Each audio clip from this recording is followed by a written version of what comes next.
Assalamu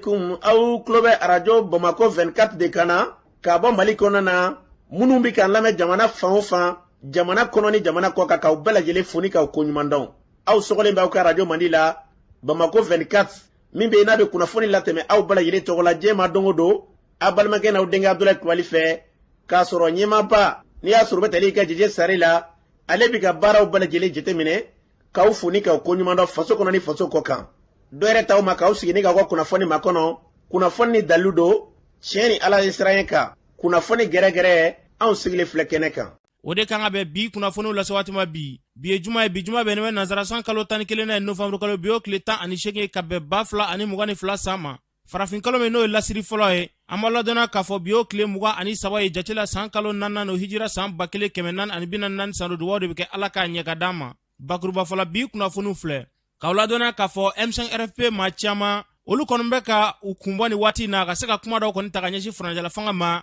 a chama ya yira ka fo ko franjala fanga tabolo do ma ko kera to juma kuna fone nya foli kola fo ta se franjala fanga era bilama malde mba yeye to juma malle ndo binu hakna foni ko ina o ko kera to juma kuna fone nya foli kola kunungo yanfoila malabro la krengana kalana ka ofeno kalana ka olu ni kala ko ka kon karla nyona nga ma chama jogi ko kera to juma kuna fone nya foli kola o kunungo kele na mi metalike maragala marabolo konnana krengana chana bugu ka ofeno ayira la ko wuliga joko ni kela ka seka ta duzula ka chama ko mino ko kera to juma kuna fone nya foli kola nunu de bina ga kuna fone la kuma bay ka fara kuna fone ka la sa mo denga na balma ke fe sidiki kulubali ala ka nya ka dama kuna fone amadam ne ka ladona ka fo mi metalike M5 RFP konnana wa chebambe na fama ko Abdul Kader Maiga ale kone kuna fone di bororo koni sigi kuna fone di bororo na ayira ka fo franjala fanga bilama lagana bala kon bi yoro chamana de krengana gaw marabolo niyo takalaje lagana bala kon bi yoro chamana waya yira ga fo ko wala chama kon be no bi olu kon sigata la de ko lubuga kede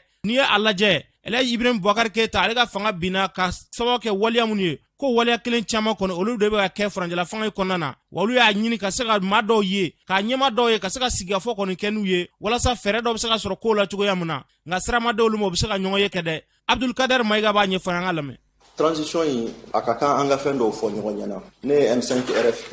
comité stratégique moye femme ile ka nintoro nimma boka fo ka jamana blasra ça veut dire que manga barake ningali be se ka ke munu be décision ta muna mata funyana memba funyana anye fembe ke pour ka anga se ka dowi ku ladi ka kuma u fe mais amase ku yi anye demande d'audience flabla au niveau du CNT pour ka anga se ka CNT président halibi amasekayi anye demande d'audience bla ka seka ministre de la réconciliation ka sekoye amasekayi ni ya yedo mo ladi aye nyogonye na mo nyogonye ba ladi chogodi mais trop c'est trop o de kama bi il faut que ne ka kuma pour que malien ka do mimbe ka ke sinima u ka do ngafoko en tout cas amu jamfa u kan deme fama fana ka donga foko anyu ladi ulu de mame M5 RFP be chugo minabi mais manumanto kodo M5 RFP belebele bain ni ya ye malien sona mali kokan mali kono fam befe ka keleke M5 RFP mais uya ke hati de koso M5 RFP ka hati nana uya ke o de koso ma ke femre koso uya ke parce que dalendo ala ka foko mali be se ka changer mali be se ka ke jamana dumay mali be se ka ke jamana bay mais bibina munde be kake anni munu yanga keleke ka fanga mine depuis gouvernement folo u ya nyeko gouvernement flana annana tumami yere an hakilla u darala ka foko an be se ku deme en place be a hakina bana donya bana otumala u be sinka mo woro fili gouvernement na ko o M5 tay ka soro chien folo la u ya nyeko tumami na ko kulu be place duru de ta ato ko M5 kota amba ke tugo anga ke mais on kama na place ko la folo o tiana mais rectification ko ni kele na ma nye kambe douala amba tla parce que am be de tabu on de nanana idée ande ya bakeleke donc na ma nye kambe barake nyon fe ni clanke madame fenka dame min ka chani clanke mais o make anyam pour en reka anyam dame ça c'est fini o ka boala maintenant CNT nanake mais CNT a foro charte konoko mogo shegin de bidi M5 ma hali ni anw ma se ka douala ama songa douala o watina mais c'est ça mi ambe nyogon fe mais aye mogo shegin ko ni damma sana ukata mogo suya be che ka kala n'aw ti o mɔgɔ 8 fana di aw ye ɲininkali kɛ waati dɔw la ko ka mɔgɔ 2 tɔgɔ di ko parce que dɔw bɔra CNT la o mɔgɔ 2 olu tɔgɔ ma du M5 mɔgɔ 2 tɔgɔ ma du a fɔra sisan na ko liste additive mɔgɔ 26 minnu kan ka fara o mɔgɔ 2 ninnu tɔgɔ to fana na mais o kɔrɔ ye mun ye an ka ɲɔgɔn bonya an tɛ naloman ye an y'an poro an yɛrɛ kan pour que an kana kungo de la wuli tuguni parce que jugu bɛ fan bɛɛ fɛ an y'an poro an yɛrɛ kan mais an bɛ k'an poro an yɛrɛ kan mɔgɔ minnu kosɔn olu yɛrɛ de tɛ fɛ ka anw ye minɛ u tɛ fɛ k'a faamu yɛrɛ k'a fɔ ko M5 bɛ yen M5 kan ka dɛmɛ M5 denmisɛnninw bɛ maɲumantɔkoya la M5 mɔgɔw yɛrɛ bɛ ka kasi su ni tile comité stratégique yɛrɛ la mankan bɛ wuli parce que dɔw b'a fɔ f'an ka bɔ ka tiɲɛ fɔ dɔw b'a fɔ non a ka ɲi cɛ a donna ta bɔra anw yɛrɛ bɛ mɔgɔw la minnu b'a fɔ ko non a ka ɲi a bɛ régler avec le temps a donna ta bɔra mais an sera yɔrɔ min na digi dan ye dɛ ne bɛ n ta fɔ ni tun bɛ tali kɛ Abdulkader Maigala M5 RFP maa don a y'a yira k'a fɔ ale kɔni b'a ta fɔ maa caman bɛ k'i yɛrɛ ɲininka bi kumaw kɔni cayalen bɛ yalima nin ye jɔyɔrɔko kɛlɛ ye wa jamana ko de don wa kumaw kɔni cayalen bɛ fan caman fɛ maa caman bɛ k'i yɛrɛ ɲininka nka n'i y'a lajɛ maa caman ka fɔ la waatiw tɛmɛna maaw kɔni da kun don bɛ bara kɔnɔ maa si tɛ se ka tiɲɛ fɔ furanjɛla fanga na hali ni ye fiɲɛ ye n'i bɛ fɛ k'a fɔ maaw bɛ wuli ka ɲaraki ka k'i kan ni vifu kɔni tɛ bɔ da a ye kɔni tɛna se ka foyi de fɔ min bɛ n'o bɛ taa maa jimi sira fɛ nka nin waati laban ninnu na maa minnu bɛ ɲaraki ka kɛ maa kan olu maa kelenw de bɛ ka bila furanjɛla fanga na bi an bɛ dugawu de kɛ jamana in ka basigi bɛ sɔrɔ sira o sira fɛ yarabi ala k'an bila o sira kan hali bi hukumu kelen kɔnɔna na M5 RFP tɔgɔ la Jamil Bitar ale y'a yira k'a fɔ ko yɛlɛma kan ka don jamana yɔrɔ caman na kɛrɛnkɛrɛnnenya ɲɛmaa falen kɔni ko yɛlɛma kan ka don dɔw la dɛ an ka Jamil Bitar lamɛn bi ka gɛlɛn ni mɔgɔ o mɔgɔ k'i ma k'a man gɛlɛn o tigi ye kalon tigɛ parce que min bɛ dans la rue anw de b'o dɔn ka sababuya kɛ gɛlɛya ye fɛnw sɔngɔ gɛlɛyara o ye diɲɛ yɛrɛ gɛlɛya cogo ye sɔrɔw tɛ kɛla comme avant ka sababuya kɛ pression min b'an kan bon kuma lasurunyana hali an ka état u b'a ɲinina k'an ka état axifier mɔgɔw ɲɛ t'o la mais moi de mes recherches de mes calculs de ma compréhension je vois ça ne bɛ min fɔ maliyɛnw ɲɛna a bɛ gɛlɛya mais a bɛ gɛlɛya a bɛ se ka gɛlɛya ka tɛmɛ nin kan mais n'a gɛlɛyara n'a bɛ dilan don min na walahi an b'an lafiya an bɛ bɔ a kɔnɔna na mɔgɔ caman bɛna fɔ ne ɲɛna rien n'a changé o kɔrɔ ye mun ye mɔgɔw kana miiri k'a fɔ ko pratique wɛrɛ ou bien fɛn wɛrɛ de don mais si les mêmes hommes sont au même poste qu'est-ce que tu veux que ça change yanni mɔgɔw ka t'u sigi k'a fɔ ça n'a pas changé mais a bɛ changer cogo di la même administration on a personne n'a bougé mais tu as le même système avec les mêmes hommes on peut changer cogo di ça va pas changer ce n'est pas parce que peut-être Choguel n'a pas de volonté mais si tu es obligé de travailler avec le même système i bɛ ka bɔ yen mais i bɛ ka denw bɛ yen il faut évaluer les compétences voir qui fait quoi qui doit faire quoi an bɛɛ ye maliyɛn de ye ne b'o fɔ tuma bɛɛ n ko bande touche kɔrɔ tɛ ko joueur man ɲi koyi c'est des préférences de l'entraîneur de bi dɔ ladon dɔ bɛ ban kan mɔgɔw yɛrɛ b'u yɛrɛ ɲininka ko pourquoi karisa bɛ ban kan mais ni min bɛ yen n'o b'a kɔnɔna na n'o man ɲi i b'o labɔ i bɛ mɔgɔ wɛrɛ don bon o mɔgɔ wɛrɛ min bɛ don c'est ce qui va améliorer la fluidité pasikɛ en fait bi bɛ jɔ kɔnɔ c'est un peu ça mais c'est comme ça même au niveau du gouvernement il faut qu'il y ait des changements. ni tun bɛ tali kɛ Jamil Bitar ale ka siraw la kuma kolonra tɔ dɔwɛrɛ ko yɛlɛma kɔni ka don baaraw taabolo la maa dɔw olu sigimɛ ban kan ko kama sɔrɔ olu dɔw bɛ yen nɔ u bɛ se baara kɛcogo ɲuman na yarabi ala k'an ka jamana basigi hali bi M5 RFP kɔnɔna na min bɛ tali kɛ sifinaka dɔ bɛ yen nɔ n'o bɛ tali kɛ Seydou Berté la ale y'a yira k'a fɔ gɛlɛya mun kɛra juillet kalo tile 11 fo ka taa se 12 ma maa minnu kasaraliw nin na olu ka kiiri kɔni k'a bilalen don k'u ka fɛɛrɛ kɛ ka se ka kiiri kɔni k'a lajɛ ko n'i y'a ta k'a lajɛ ko Boubou Cissé k'a bɛ ka kuma caman fɔ bi ko dɔwɛrɛ tɛ dɛ k'u bɛ ka Boubou Cissé to a yɛrɛ ma de an ka Seydou Berté lamɛn. Seydou Berté membre du comité stratégique M5 RFP an y'o de fɔ a si ɲɛna i se ka sɛfan yɛrɛ ka sɔrɔ i ma ci an nana ko yɛlɛma tɛ se ka kɛ ni mɔgɔ kɔrɔw ye Boubou Cissé bɛ ka don kuma min fɔ halisa Boubou Cissé kelenw ka mɔgɔ nommés bɛ poste la ye halisa IBK kelen min taara u ka mɔgɔ kelenw bɛ poste la ye n'ani diɲɛ b'a cɛ u t'a ɲɛfɔ n'i y'a ye Boubou bɛ ka bɔ bi transition 2 ans sɔrɔ minnu bɛ poste la u kɛlen don ko minnu garder k'u terikɛw don cousinw don olu de bɛ ka bɔ ni nin kuma ye ka taa f'u ɲɛna ka position d'u ma a ka se ka bɔ ka kuma Boubou bɛ 200 millions signé ale de y'a di force ma u ka taa mɔgɔ faga Mamadou Diko da olu de y'a n'i y'a ye Boubou bɛ bɔ ka kuma o kiiri papier da ninnu mun kɛlen don k'a da ko kiiri papier n'a bɛ mɔgɔ a bɛ cɛ bolo a bɛ muso bolo k'a wuli n'a ma wuli an t'a da kɛlɛ jumɛn kama changement yɛrɛ daminɛ jumɛn ye diɲɛ fan 14 bɛɛ fɛ Mali tɛ dɛ ni justice ma ɲɛ ni kiiri tɛ fɛ ka ɲa fɛn na jamana si la gɛlɛya fanba fantan y'a balo a gulonnen don kiiritigɛ jugu la donc kiiri a ka wuli Boubou Cissé a bɛ nɛnsa ka mun na kɛnɛ ma jamana wari sɔrɔlen b'a bolo zon don ko Asimi k'a fɔ Asimi Sula ɲɛna u kana na n'u mana n'a ye ayiwa u ma maliyɛnw jigi fa dɛ u ma maliyɛnw jigi fa dɛ kiri tigɛ ko ɲuman kiri ɲuman de bɛ espoir di peuple ma k'a dɔn k'a fɔ sini an kan ka taa ɲɛfɛ sini an bɛ se ka an wuli k'an fisa da an fanga fara an ka jamana ko kan ka baara kɛ bi an bɛ yɔrɔ min na bi ni bugu ninnu bɛ ka bɔ u bɛ ka kumaw fɔ dɔ wɛrɛ tɛ o parce que u b'a dɔn ninnu bɛɛ ye faransi ka tubabu ye an ko k'an tɛ faransi ka ko la an bɛ taa n'an yɛrɛ ye nin bɛɛ sara ninnu ils veulent mettre le bâton dans les roues a ka t'olu kelen ma olu k'a ta k'a dun olu k'u ja olu denw de ka fɛn ka taa an tɔ ka kɛ k'a tɛ kɛ ten ou bien an ye saya ta wallahi a tɛ reprendre bilen ko n'u m'a kɛ dɔ wɛrɛ bɛ bɔ mun ka jugu M5 a bɛ kɛ M8 wallahi billahi a tɛ karese dɛ a tɛ karese u ka juge kɛ le 11 cɛw cɛ b'a ɲɛma u k'a yira ni mɔgɔ mɔgɔ de ko k'a kiiri tigɛ u k'a yira billahi danbe karila kiiri bɛ kɛ mɔgɔ minnu denw sara kiiri bɛ kɛ i ba y'i wolo cogo min o fana b'aw wolo ten mɔgɔ si ma fisa ni si ye. Ni tun bɛ tali kɛ Seydou Berté la M5RFP maa dɔ don u y'a fɔ cogo min na jamana in ka basigi bɛ sɔrɔ sira o sira fɛ yarabi Ala k'an bila o sira kan hali bi hukumu kelen kɔnɔna na a ye wulikajɔ ta ka se ka don dugu kɔnɔ ka ɲininkali kɛ malidenw na faranjala fanga a taabolo bɛ cogo di an ka malidenw hakilina lamɛn. Ne tɔgɔ Musa Kulubali a taacogo ka ɲi sécurité taabolo ka ɲi dɔɔni sinon à part ça a tɔ ninnu kɔni ça va pas yɔrɔ caman bɛ yen fɔlɔ la o kun ka gɛlɛn o ma mais sisan alhamdulilayi caman bɛ alhamdulilayi fɔ toujours bon o ka jate minɛ parce que fɛn caman tɛmɛna an ɲɛna yan foyi ma kɛ ni kuma caman ni gɛlɛya ni fɛnw tɛ n'o gɛlɛya kelen bɛ ka na toujours bon u k'a lajɛ ko o yɔrɔ le jate minɛ dɔrɔn. Ne tɔgɔ ye Alahasan Diko ne kɔni ka yeta ye fɛn min ye tiɲɛ yɛrɛ la u bɛ ka transition sankɔrɔta mais gɛlɛya bɛ jamana kɔnɔ dɛ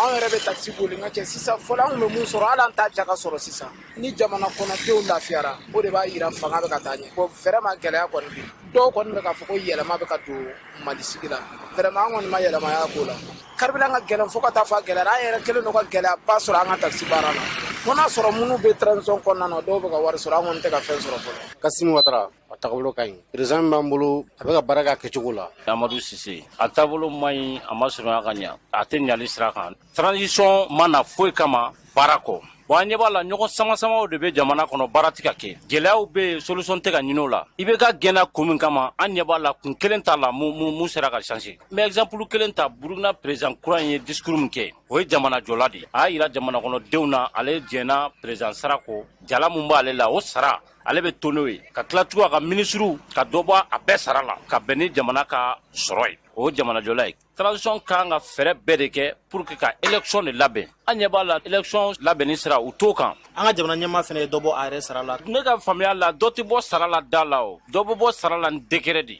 Asimi y'a fɔ a da de la décret ma bɔ dɛ papier ma kɛ foyi anw tɛ da o la e b'o seereya boy parce que k'i sigi ko n bɛ dɔ bɔ n sara la anw ka jate la o t'a kɛ cogo ye c'est toi le chef suprême des armées e de ye ɲɛmɔgɔ ye i bɛ dɔ b'i sara la cogo min i b'a bɔ ministre ta la ten mɔgɔw filɛ assemblée kɔnɔ dɔw bɛ assemblée kɔnɔ kun t'u la ye yɛrɛ en même temps dɔ bɛ ka tila ka fara kan kɛlɛ bɛ ka kɛ ko ka CNT ko jɔ en même temps dɔ bɛ ka tila ka fara kan budgetw fɔra sisan an bɛɛ y'a mɛn bon anw b'a kɛ cogo di. Ni tun bɛ tali kɛ maliden dɔw ka seereya la u y'a fɔ cogo min na yarabi Ala k'an ka jamana basigi ni k'a kolo suma n'an bɔra ye CNT kɔnɔna na maa minnu ka baara ɲɛsinnen bɛ sirako ma olu ye minnu salo kɛ Bamakɔ kɔnɔna na siraba caman bɛ yen nɔ olu bɛ ka labɛn ka se ka taa ɲɛda o baara yɔrɔw kan a ɲɛmaa dɔ bɛ tali kɛ Modibo Keyita la an k'ale ka seereyaw lamɛn. An ka baara ye ka gouvernement ka baara kɔlɔsi parce que n'i ye baaraw di i b'a kɔlɔsi donc o kɔlɔsili kɔnɔna na an wulila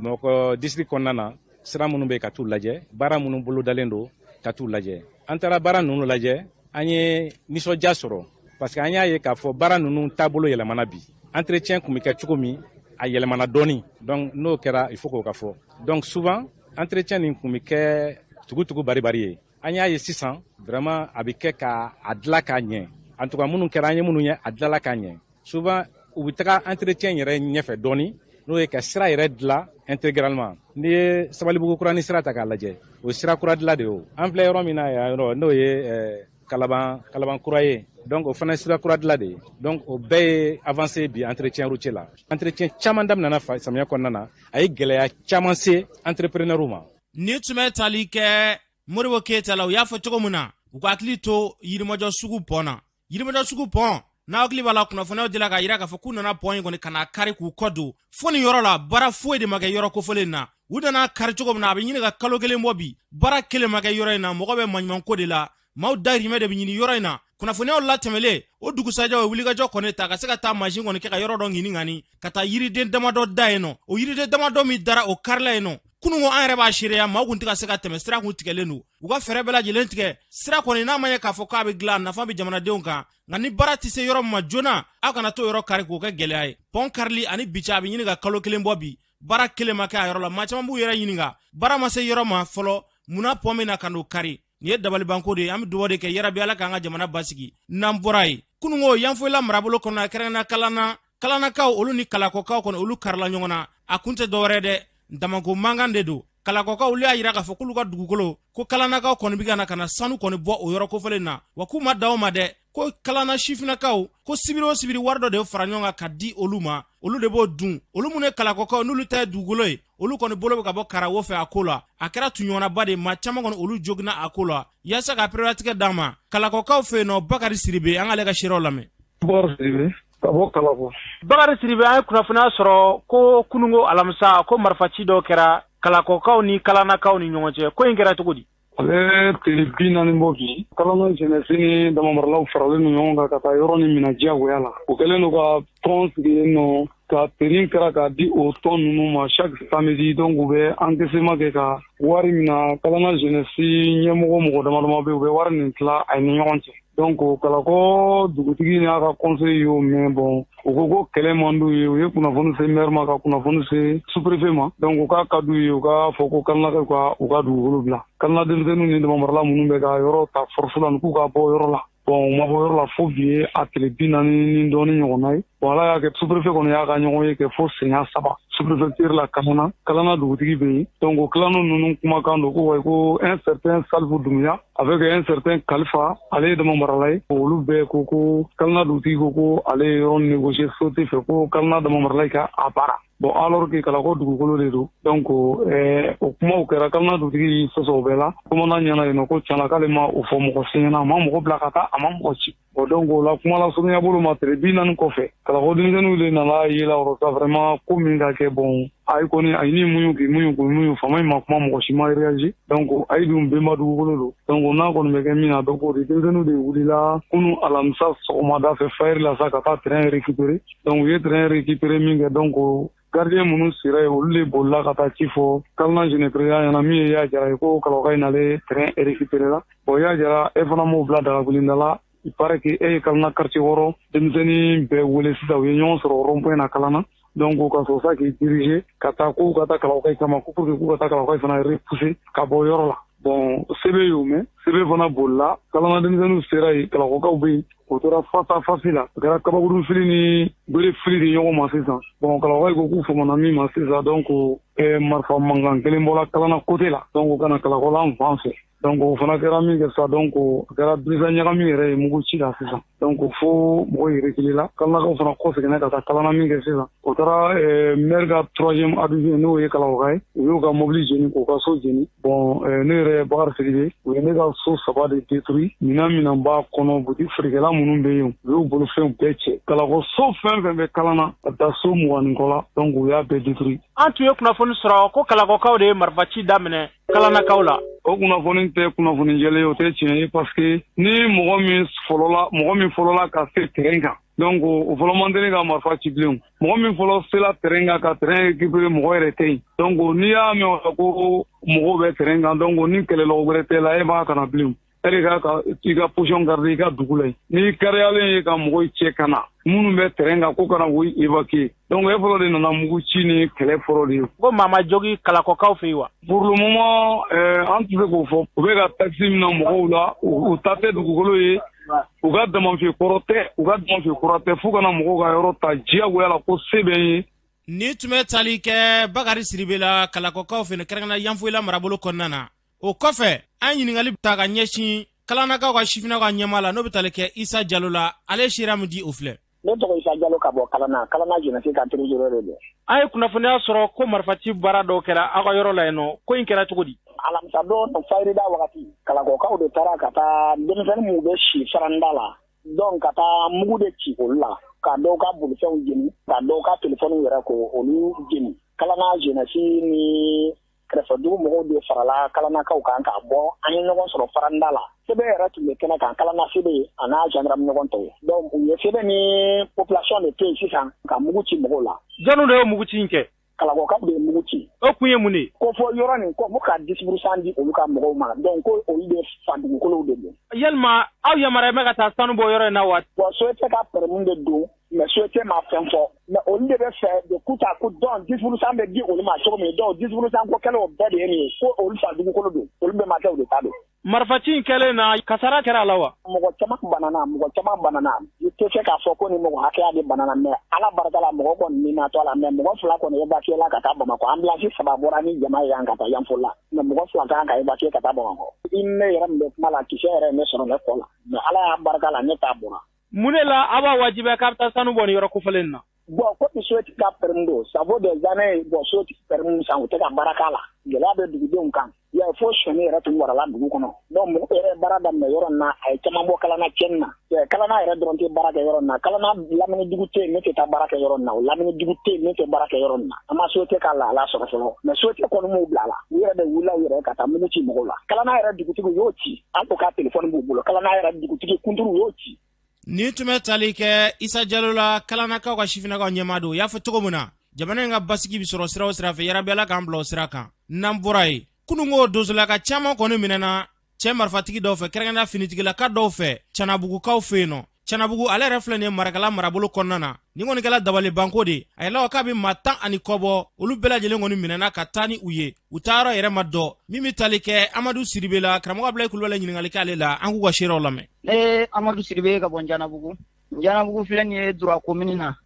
Dura bi marikala fɛ Amadu Siribe an ye kunnafoni sɔrɔ ko kunungo ko marifatigi dɔw taara donso dɔw minɛ aw fɛ ka taa a ko kɛra cogo di Abulayi kunungo kɔni u sɔnna ka don an ka yan u kɔni sera ka mɔgɔ sɔrɔ u tɛgɛla u taara n'o bɛɛ ye Diko yɛrɛ ka kan na u ye mɔgɔ sɔrɔ kan kɔnɔ u y'a bɛɛ lajɛlen minɛ kɛ taa n'u ye u minɛkun yɛrɛ ye min ye an tɛ kun ni ju yɛrɛ don an na jɔnniw de y'a kɛ armée don Mali sɔrɔdasiw don an y'u ye u donna an yɛrɛ ka dugu kɔnɔ u munumununa dugu kɔnɔ a bɛ heure kelen bɔ u bɛ don du ni du donsow bɛ du minnu kɔnɔ ka mɔgɔw minɛ kɛ taa n'u ye kunnafoniw na ko donsow ni lakanabaaw b'a la ka baara kɛ yɔrɔ dɔw la munna aw ka yɔrɔ la Mali finitigilakaw ka taa donsow minɛ ka taa n'u ye aw yɛrɛ fɛ mun de nana n'o ye Abulayi Kulubali hali an yɛrɛ fɛ u taa ɲɛ ni an ka donso minnu ye maa 2 b'a la olu bɔra Ndebugu a tɛ dɔgɔkun yɛrɛ bɔ dɔw fana mankan min kɛra Nata ni Kosa in na Diko ninnu bɛɛ tun bɛ yen olu fana bɛɛ bɛ maa minɛ ninnu na n'a fɔra i ni sɔrɔdasiw bɛ baara la ɲɔgɔn fɛ sɔrɔdasiw bɛ tila ka nin minɛ f'i ka so kɔnɔ hali duloki tɔ tɛ u kan na walahi n'a ye sababu o sababu fɔ minɛni na an bɛ nkalon tigɛ parce que kuma ma tɛmɛ u ni maa si cɛ u nana dɔrɔn ka ninnu minɛ kɛ taa n'u ye u ka marifaw u ko bololaminɛw kɛ taa n'a bɛɛ ye vraiment a y'an kɔni bila hakili la nka anw kamana ganna kosɛbɛ parce que anw bolo mɔgɔ minnu kan k'anw lakana n'olu kɛra an ka mɔgɔw minɛbaaw ye an b'an ko mini ka taa jami an yɛrɛw fɛ yan walahi an ka donsow u bɛ si u ɲɛna n'o tɛ sufɛ an ka bagan tɔ minnu bɛ yan u bɛ na cɛ Ɲanabugu bagan cɛra yan hali a tɛ tɛmɛ kalo 1 ɲɔgɔnna kan u taara n'an ka bagan bɛɛ ye an ye wele bila faama ma an ma faama ye faama ma laminɛ o dusukasi b'an kan bagan tɔ ni min bɛ yan donso minnu bɛ yan k'o garidi u nana ka n'o bɛɛ minɛ kɛ taa n'o ye cogo di an ka mɔgɔ minnu minɛnen filɛ anw min Ala deli u kana su na si mɔgɔ ninnu bolo sinon anw bolola nafolo tɔ min bɛ yan ne bɛ se k'a fɔ juguw bɛ don a nɔfɛ ka bɔ n'a ye ni mɔgɔ damadɔ b'an ka territoire in kɔnɔ yan bi anw jigi ye Ala ye anw jigi ye ninnu ye n'u nana ka n'olu yɛrɛw minɛ ka taa a bɛ kɛ cogo di Abulayi Mali sɔrɔdasiw an jigi ye maa minnu ye ni maa wɛrɛ y'a kan na an bɛ boli ka sin olu de ma olu kɛra ko yɛrɛ kɛbaa ye vraiment Abulayi nin y'an kamana gan tigɛ sɔrɔdasiw kɔni bɛ donsow minɛ an kɔni tɛ kun ni jidon na Ɲanabugu sɔrɔdasiw taara ni maa hakɛ min ye bi a bɛ cɛ 10 bɔ o y'a sɔrɔ an ka mɔgɔ 4 dɔ bɛ olu turunnen don hali an t'olu ta fan dɔn olu minɛnen bɛ kalo 5 wali kalo 6 bɔ bi nin ko in kɔni Mali faamaw u k'a lajɛ u k'u kɔfilɛ an na dɔɔni an ka marifaw ta kun de y'an k'an yɛrɛ lakana yanni faamaw ka s'a ma n'an fɔra ko faamaw na k'an kɛra an yɛrɛ ka mɔgɔw minɛni ye tuguni a bɛ kɛ cogo di anw fana ka bɛnkan ta ka fara juguw kan k'an b'a faso jɔ anw bɛ mɔgɔ minnu dɛmɛ ka faso jɔ olu laban na ka na ka anw minɛ ka taa ni anw ye yala juguw sago ma sɔrɔ anw na wa ni tun bɛ tali kɛ Amadu Siribe ale ka seerew ye Abulayi Kulubali ka kuma bara la u y'a fɔ cogo min na yarabi Ala ka bɛnɲɔgɔnya sabati an ka jamana kɔnɔ n'an bɔra ye société civile maaw olu ye fara ɲɔgɔnba kɔni kɛ u ni CNT maa dɔw ye sigikafɔ kɔni kɛ sigikafɔ in kun tɛ dɔwɛrɛ dɛ sariya sunba min baaraw bɛ sen na ka se ka hakili jagabɔw kɛ fɛɛrɛ jumɛn de bɛ se ka sɔrɔ a ko la jamana yɛrɛ ka basigi bɛ se ka sɔrɔ cogoya jumɛn na o hakili jagabɔw kɛnɛ kan min bɛ tali kɛ Badara Aliyu Sakɔ ale ye CNT maa dɔ ye an k'ale ka seerew lamɛn. an ye sigi min labɛn bi a sigi kɛ kun bɛ yaasa avant projet min ni o bɛ constitution kan an ka loi fondamentale n'o ye loi bɛɛ lajɛlen ba an ka fɔ ten n'o ye constitution ye o constitution kurako min bɛ sen na an ye société civile jɛkulu bɛɛ wele yaasa an bɛ se ka sigikafɔ kɛ a kunna cogoya min na an fɛla ye min ye a ko la an b'o fɔ a la yaasa an ka bɛn kelen ma ka kan kelen fɔ an hamina ko ye nin de an hamina ko ye nin de min kan ka don constitution kɔnɔ an bɛɛ lajɛlen ka bɛn o ma yaasa k'o di ɲɛmɔgɔw ma u bɛ se ka o don cogoya min na constitution kɔnɔ o ye an ka bi sigi a kun belebeleba de o de y'a to an ye tɔndenw bɛɛ wele ka fanga tigilamɔgɔw yɛrɛ wele ka an ka partenaires wele ka société civile jɛkulu bɛɛ lajɛlen wele ka journalistes yɛrɛ wele pour que an bɛ se ka sigi cogoya min na o ko kunna yan'an k'an sigi kɛrɛfɛ ka kumaw kɛ ten moi je pense que nin ye kɛnɛ ye kɛnɛ min b'a to bɛɛ bɛ se ka na sigi ka ɲininkaliw kɛ.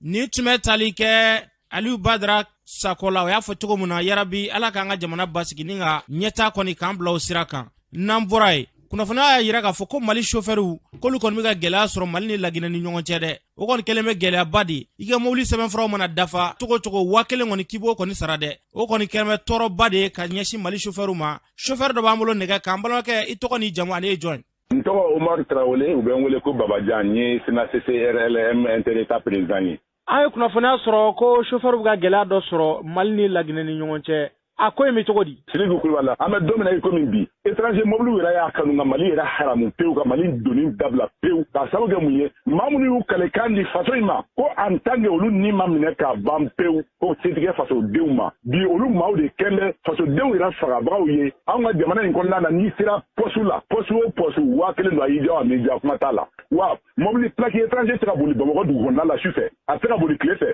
depuis aw kunba polisiw yɛrɛ bɛ bɔ u bɛna tɔrɔsi jɔ an ka plaquew de la k'a lajɛ n'i ye étranger u b'i minɛ polisi minnu jɔlen bɛ patrouille kama o polisi minnu bɛ barrière dala ninnu o bɛɛ y'o kɔlɔlɔ kelen ye bon ka bɔ Guinée u bɛ Mali ka don Bamakɔ da fɛ Sebenikɔrɔ 1000 n'i bɔra Sebenikɔrɔ i bɛna se dugu fɔlɔ min na Kamale gendarme dɔw bɛ taa jɔ yen minnu kan ka patrouille kɛ sécurité tɛ mais patrouillekɛla ninnu bɛ taa fixer wajibi u bɛ bin sɛbɛnniw kan minnu ye sɛbɛnni dunanw ye hali anw yɛrɛ Maliyɛn anw t'u bolo wa n'i bɔra yen n'i ka don Sibi routiers bɛ yen fɛnɛ wa n'i bɔra Sibi ka taa se Kure Mali 400 de kan ka sara ye mais yen na olu fɛnɛ jɔyɔrɔ ko fo 600 yala jamana in a bɛ kɛ cogo di dɔ bɛ ka jɔli kɛ dɔw b'a la ka cɛnni kɛ yala an bɛna an kumi an bɛ taa an jami Malidenw Mali chauffeur an ka lafiya bɛ min Malidenw yɛrɛ ka hɔrɔnya bɛ min danbe tɛ anw na parce que maa min bɛ bɔ anw na k'o ka anw yɛrɛ lakana n'o ye anw mago sa baga ye o y'anw yɛrɛ degunbaga ye an bɛ kanu bɔ min ka si faamaw ma o kama jamanadenw tɔɔrɔlen don an degunnen don nka fɔ yɔrɔ wɛrɛ t'an na jigiya t'an na ni aw tɛ an b'a fɔ aw de ye a k'a lase Asimi ninnu k'a dɔn k'u bɛ ka baara min kɛ sanfɛ cɛnni bɛ ka kɛ dugu ma dɛ. B'a jira k'a fɔ ko aw ka wari minnu sara aw ka mobili sɛbɛnfuraw dafalen tɛ wa. Sɛbɛn ta ye fu de ye Mali in kɔnɔ yan ne ye min sigilen filɛ ne ka papier bɛɛ lajɛlen dafalen ne ma deli ka papier foyi ma deli ka tɛmɛ mobili la ko min ye kalo ye a bɛɛ ye san ni san ye mais a bɛɛ n'Alaw taala cɛ n'i donna papier yɛrɛ t'i lajɛ. Aw bɛ wari min sara faamaw ye poste orange wari de don walima faama n'u yɛrɛ de ta o wari. Faamaw de ta don parce que papier t'a la papier kelen t'a la tuma bɛɛ ne yɛrɛ bɛ can ka jɔ n ko ka papier di yan u t'a di yɔrɔ o y'a dan ye ne yɛrɛ bɛ jɔ tuma bɛɛ ni infraction bana n ko k'a di infraction t'i la mais i b'a sara i y'i diya o m'i diya mobili sortisiw bɛna jɔ poste la i bɛ 1000 sara a tɛ taa jamana ka wagande kɔni kɔnɔ mun bɛ wari tila de. E yɛrɛ chauffeur ka ɲɛmaa dɔ ye k'a ye k'a fɔ mobili dafalen mobili sɛbɛn bɛɛ dafalen don mobili bolibaga yɛrɛ o ka sɛbɛnfuraw bɛɛ dafalen don ka tila ka wari wɛrɛ sara faamaw ye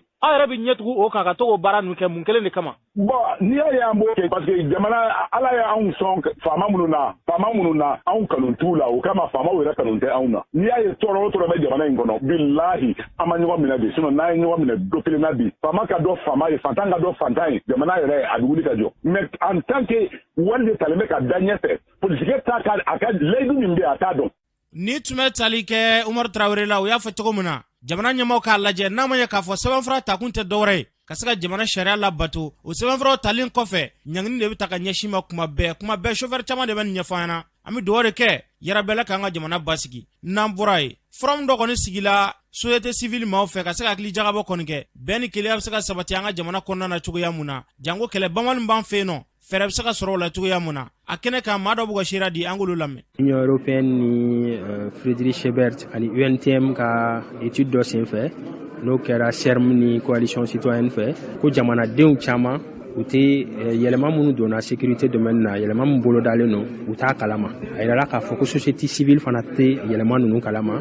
a yirala k'a fɔ ko place min kan ka di société civile ma o place réellement o ma di société civile ma société civile bilalen n'o kɛrɛfɛ a yɛlɛma ninnu kɔnɔna la o hukumu ninnu de kɔnɔna la société civile organisation damadɔni farala ɲɔgɔn kan ka alliance citoyenne bila sen kan. Donc Alliance citoyenne a décidé ka san o san ka forum d'organiser forum min na société civile ba hakilina di yɛlɛma ninnu kan kuma bɛna kɛ fɛn caman kan tile fila in kɔnɔ kuma minnu bɛna kɛ a bɛɛ bɛna fara ɲɔgɔn kan kɛ gafe kɔnɔ k'a di jamana marabagaw ma. bɛn bɛ se ka na cogo min adamadenw ka u hakili to ɲɔgɔn la. I k'a dɔn ni fɛn min kɛra Bamako Menaka ni Menakakaw kulera Bamakokaw k'a dɔn ko Menakakaw kulera ni Bamako kulera Menaka k'a dɔn ko Bamako kulera mɔgɔw tin ka don ɲɔgɔn la mɔgɔw ka ɲɔgɔn kanu mɔgɔw ka hinɛ ɲɔgɔn na mɔgɔw ka ko to ɲɔgɔn ta la ni kungo min ye ne sɔrɔ i k'a ta ka i sɔrɔ an ka droit de don an ka lakanda an ka droit de don an ka da ka lafiya parce que maliyɛn ma bɔ maliyɛn la. Gɛlɛya ye jamana sɔrɔ a ka kan mɔgɔw k'u sigi k'i miiri donc u ye cadre min sɔrɔ pour que ka solution sɔrɔ problème la jamana kun kan ni jamana fɛn wɛrɛ ye gɛlɛya sɔrɔ réforme du secteur de la sécurité an b'o de hukumu kɔnɔ donc nafa min b'a la jamanadenw b'a dɔn fɛn min bɛ sen na a b'a to mɔgɔ caman b'a dɔn baara min b'a la ka boloda pour que ka jamana in bɔ gɛlɛya kɔnɔ o gɛlɛya de b'an kan ni ala sɔnna ma an bɛ bɔ gɛlɛya in kɔnɔ ni bɛɛ y'i ta fan dɔn ni population y'i ta fan dɔn fanga mɔgɔw b'a la ka baara min kɛ ni bɔ y'o ɲɛdɔn a bɛ se ka kɛ an bɛɛ b'an bolo di ɲɔgɔn ma ka gɛlɛya kɛlɛ gɛlɛya tɔ min tora o wuli ka bɔ yen. Ni tun bɛ tali kɛ maa dɔ ka seereya la o y'a fɔ cogo min na yarabi Ala k'an ka jamana ka ɲɛtaa sabati n'an bɔra yen walasa ka se k'olu ka hakɛw tɔpɔtɔ kulu dɔ bɛ yen n'a bɛ fɔ a ma ko Waneb Mali olu kɔni ye fara ɲɔgɔn kan ba kɔni kɛ a kɛnɛ kan yan na Mohamed Togola ka taa se Abdoulaye Mayiga ma an k'u la seereyaw lamɛn. Bi sigi dabɔlen don mun kama mun b'a to hali bi an ka lujuratɔw ani mɔgɔ minnu dɛnnen bɛ kɛrɛfɛ u ka haminakow ye minnu ye justice kɔnɔna na u ka haminako ye mun ye lakana kɔnɔna na ani u ka haminako ye mun ye baarako tasiraw kan an ka se ka sigi ka hakili falen bi tile kɔnɔna na recommandation bɛna kɛ ni recommandation ninnu kɛra o tɛ baara bannen fɛnɛ an bɛna plaidoyer kɛ n'o ye dama kasi ye parce que recommandation ninnu mana kɛ i b'a sɔrɔ a dɔw ɲɛsinnen bɛ état ma a dɔw ɲɛsinnen bɛ an ka association yɛrɛ ma a dɔw ɲɛsinnen bɛ partenaires ma an bɛ tila k'o gafew ta ka se olu ma ka dama kasi kɛ mun b'a to laɲini minnu fɔra bi sigi in fɛ u bɛ se ka waleya cogo min na. Olu ka ɲɛsin Waneb ma ani Just Future parce que u ye ka baara min boloda u ye baara min boloda sisan a ɲɛsinnen bɛ lujuratɔw de ma lujuratɔw dun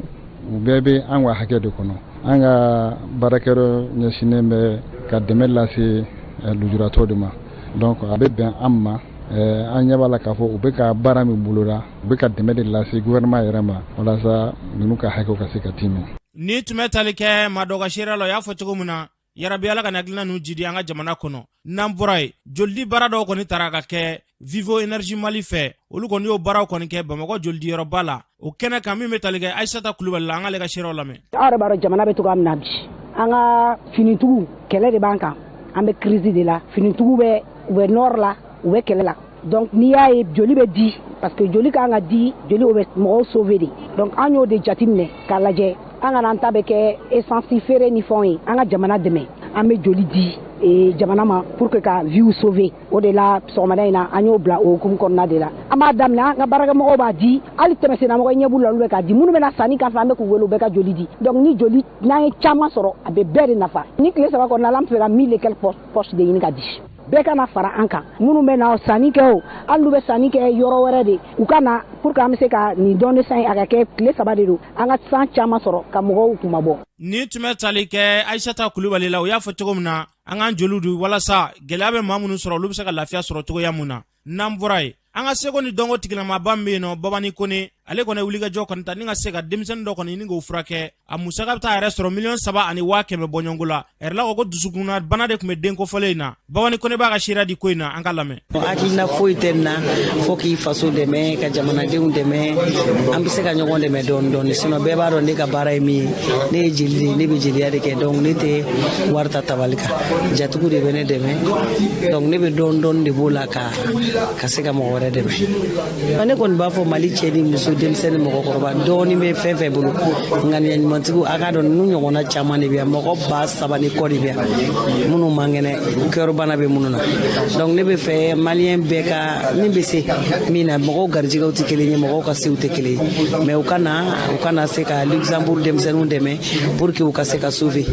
Ni tun bɛ tali kɛ Babani Kone ale ka seereyaw la a y'a yira k'a fɔ ale ye jeli la a tɛ wari ta tabali kan nka o n'a ta o ta a y'a bɔ a yɛrɛ ka se ka dɛmɛ don maa dɔw ma yarabi Ala k'o hakilinaw sabati o wolofa b'a ka seereya di nin ko la an ka lamɛn. A ye degunba de wuli ka bɔ anw kan an ka den ka bana la an ka den kɔ in ka furakɛ 3,500,000 vraiment a se kun t'an ye an y'an dama kasi a ye a y'an ka welekan jaabi yarabi an b'a fɔ k'a waleɲuman dɔw la. Ni tun bɛ tali kɛ den yɛrɛ fa la Bakari Kulubali a y'a fɔ cogo min na yarabi Ala ka nin hakilina ninnu sabati an ka jamana kɔnɔ n'an bɔra an bɛ taa jamana kɔ kan Umu Danbele b'e bolo. Karamɔgɔ Sidiki an taga Mauritanie jamana ka adamadenw ka hakɛ lafasalitɔ n'o o ye CNDH ye olu ye hakilina dɔ bila sen ka Mauritanie walasa jɔnyanko kuma min bɛ fɔ ko ka ban pewu ka bɔ Mauritanie jamana kɔnɔ diɲɛ tɔnba ONU ka ciden ka jateminɛ sɛbɛnw kɔnɔna la a y'a jira k'a fɔ ko jɔnyanko kuma ko ka ca kosɛbɛ Mauritanie n'an bɔra yen nɔ fɛn min ye mugujugu dɔ min pɛrɛnna Pologne dugu kɔnɔ o kɛra sababu ye tarata dɔw ka maa 2 bɔnɛ u nin na Ukraine ɲɛmaaw y'a jira k'a fɔ ko Irisiba a kalama o ni waati in yɛrɛ la jɛlani dɔ k'a fɔ ko farajɛla jamanaw ka lakana tɔnba n'o ye OTAN ye ale ni États-Unis ni Pologne fɛ ko Irisi ale ni Ukraine ko Ukraine bɛ se ka fɛɛrɛw sɔrɔ ka se ka mugujugu ninnu kunbɛn cogo min na n'an bɔra an taa Gabon jamana kan Cour constitutionnelle ale ye wasadenw ka kalata bɔ a dɔgɔkɔrɔ tarata don ka sababuya kɛ ko wasaden kalata labɛnbaliya ye ni waati in na ko sigi kelen bɛ ka waati maa kɔnɔ sa ko ye san 2023 ye n'an bɔra an taa Congo jamana kan ni waati in na Congo jamana kɔnɔna la k'a wusulen bɛ kosɛbɛ kɛlɛ wusulen bɛ kosɛbɛ Congo jamana kɔnɔna la M23 banbagacikulu sanga ni waati k'u bɛ ka bɛngɛnɛ wale ta ka maaw sɛgɛrɛ ni waati na Congo jamana kɔnɔdenw caman bɔra ka yira jamana ɲɛmaaw la k'u ka fɛɛrɛw sigi sen kan k'olu yɛrɛ bɛ fara jamana ɲɛmaaw kan walasa ka se ka banbagacikulu ninnu kɛlɛ cogo min na ka bɔ u ka jamana kan karamɔgɔ Sidiki an tun ye min sɔrɔ ni tun ye dɛ Umu Dameli y'a fɔ cogo min na yarabi Ala ka basigi nati Mali ni diɲɛ jamana bɛɛ lajɛlen ni ɲɔgɔn cɛ